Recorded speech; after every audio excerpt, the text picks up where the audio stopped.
What if a peace deal is signed, then signed again, but nobody is sure that it actually means? The latest US Iran agreement was supposed to end a month of conflict and bring stability to the Middle East. Instead, it has created more questions than answers. Different statement from the White House. Concerns from Republicans, criticism from Israel, and uncertainty about the state of Hormuz have made this deal one of the most confusing diplomatic development of the year. Hello everyone, today we are discussing the latest peace agreement between the United States and Israel. Well, leaders are calling it a major step toward ending the war.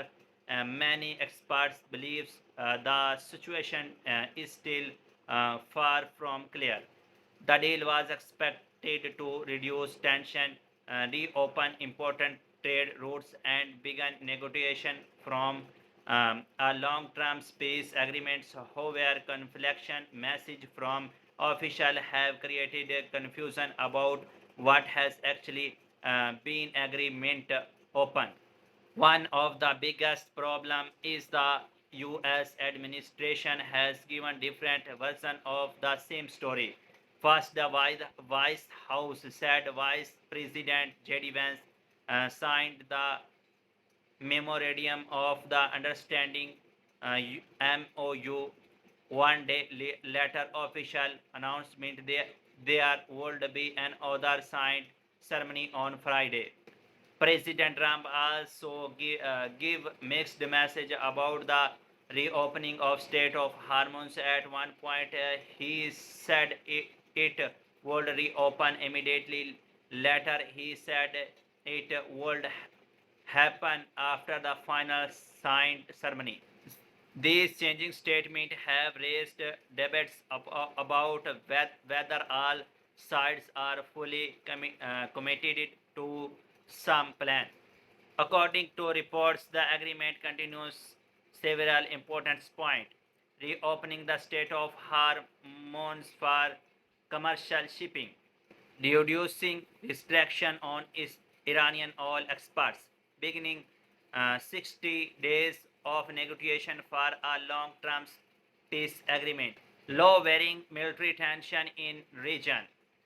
If these goals are achieved, the deal could help stabilize global energy markets and reduce the risk of a longer regional conflict. The agreement has received mixed reaction in Washington. Some Republicans lawmakers strongly oppose the deal. They argue that Iran could not be trusted and that the agreement give Tehran too many benefit without enough. Granted, others believe the deal is worth trying because it may prevent a wider war and help reduce pressure on global oil price.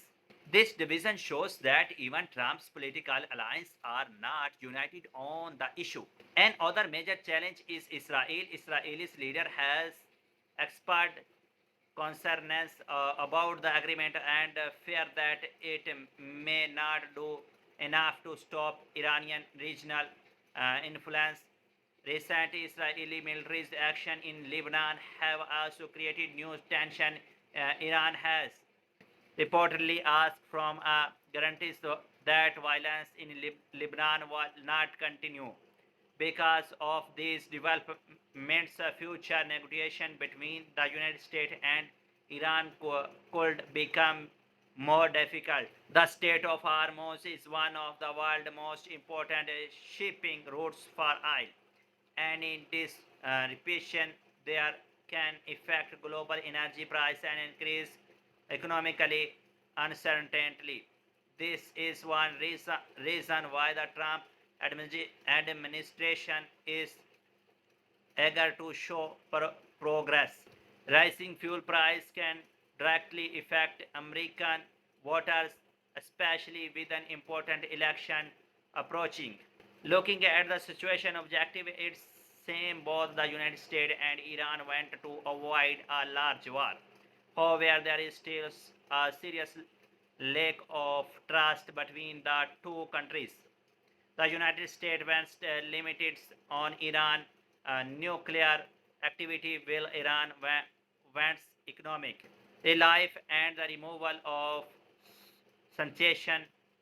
At the same time, Israel considers regional conflict and domestic political pressure in America are marketing the peace progress more completed. The Trump-Iran agreement could become an important step toward peace in the Middle East, but a moment many key questions remain unanswered. Will both sides follow through on their promise?